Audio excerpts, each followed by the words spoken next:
महाभारत में द्रौपदी की इकलौती बेटी को क्यों बना दिया गया रहस्य। श्री कृष्ण के साथ रिश्ता जोड़ने पर दूर हुई थी पांचाली की चिंता। महाभारत से जुड़ी लोक कथाओं के अनुसार द्रौपदी की बेटी का नाम सुतुन था।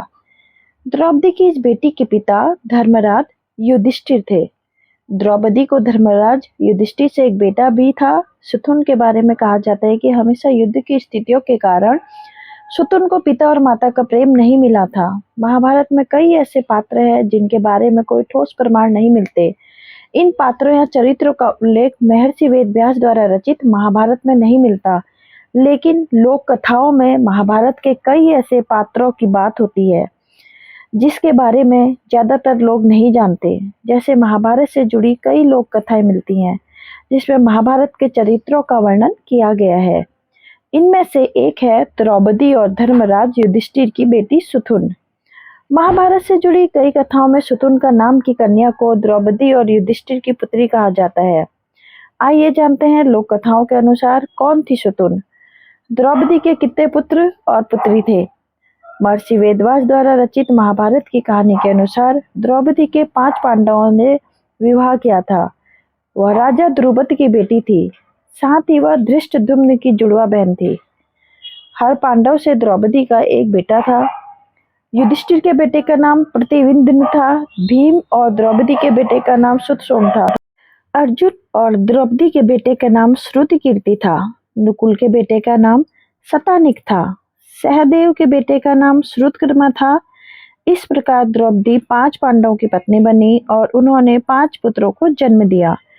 द्रौपदी को 5 पतियों वाली स्त्री के कारण कई बार अपमान झेलना पड़ा था, लेकिन द्रौपदी ने 5 पतियों के अलावा कभी किसी से विवाह नहीं किया। विवाह के समय बनाए गए नियमों के अनुसार द्रौपदी 5 पतियों के अलावा किसी अन्य से विवाह नहीं कर सकती थी। द्रौपदी ने अपने 5 पतियों से भी यही प्रण लिया था, लेकिन द्रौपदी ने लिया वचन तोड़ते हुए अर्जुन और भीम ने 2 से 3 बार विवाह किया था। इन विवाह से अर्जुन भीम की संतान भी उत्पन्न हुई थी।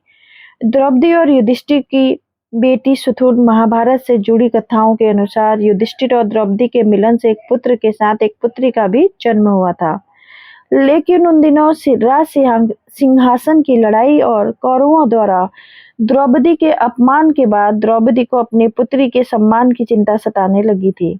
इसलिए द्रौपदी ने अपनी पुत्री को हमेशा रहस्य ही बनाकर रखा।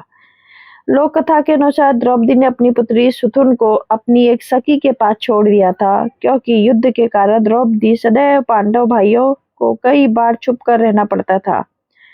द्रौपदी ने मजबूरी के कारण ही सुतुन को हमेशा छुपा कर रखा, क्योंकि अगर कौरव को सुतुन का रहस्य पता चलता तो वो मर्यादा को लांघ चुके कौरव सुतुन का अपमान करने से भी पीछे नहीं हटते।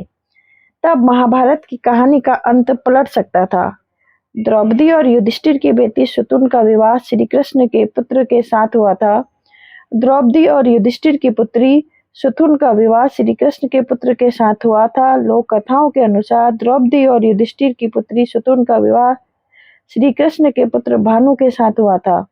भानु श्री कृष्ण और सत्यभामा के पुत्र थे। भानु का विवाह सुतुन से होने के कारण श्री कृष्ण द्रौपदी और युधिष्ठिर के समधी लगते थे। दूसरी तरफ द्रौपदी कृष्ण की सखी भी थी। इस कारण से सुतुन को बहू बनाने के बाद श्री कृष्ण और द्रौपदी के रिश्ता भी बदल गया। श्री कृष्ण की सौतेली बहन सुभद्रा का विवाह अर्जुन से हुआ था, इसलिए अर्जुन श्री कृष्ण के जीजा भी थे। सुभद्रा वासुदेव और रोहिणी की पुत्री थी। द्रौपदी की बेटी सुतुन का उल्लेख कई अन्य कथाओं में भी मिलता है, लेकिन मूल महाभारत में सुतुन की जानकारी नहीं दी गई है। इस कारण यह भी बताया जाता है कि द्रौपदी ने वेदव्यास से वचन दिया था कि वह उनकी पुत्री के विषय में किसी को नहीं बताएंगे।